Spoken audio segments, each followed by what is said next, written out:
Ladies and gentlemen, the very word secrecy is repugnant in a free and open society, and we are, as a people, inherently and historically opposed to secret societies, to secret oaths, and to secret proceedings.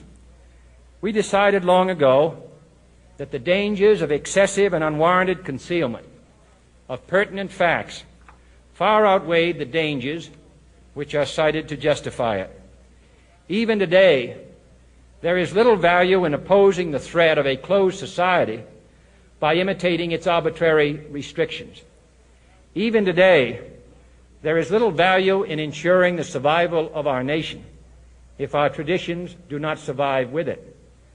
And there is very grave danger that an announced need for increased security will be seized upon by those anxious to expand its meaning to the very limits of official censorship and concealment. That I do not intend to permit to the extent that it's in my control.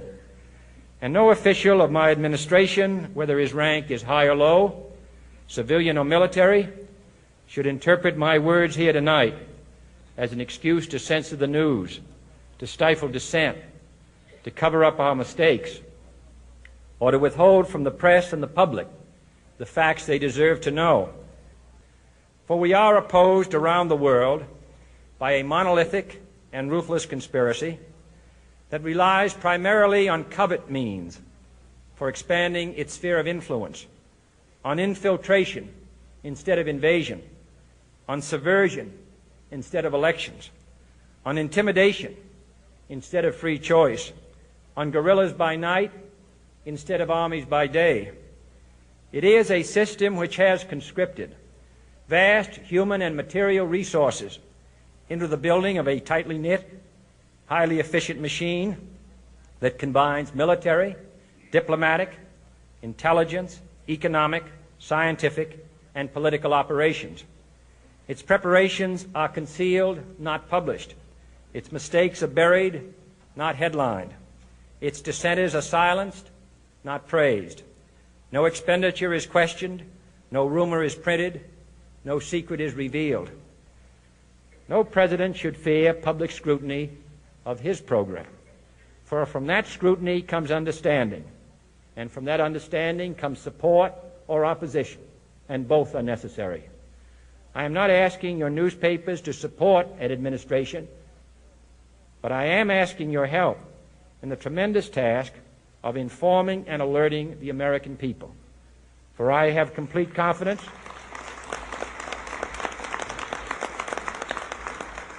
in the response and dedication of our citizens whenever they are fully informed.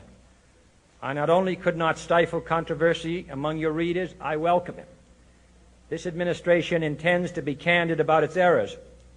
For as a wise man once said, an error doesn't become a mistake until you refuse to correct it.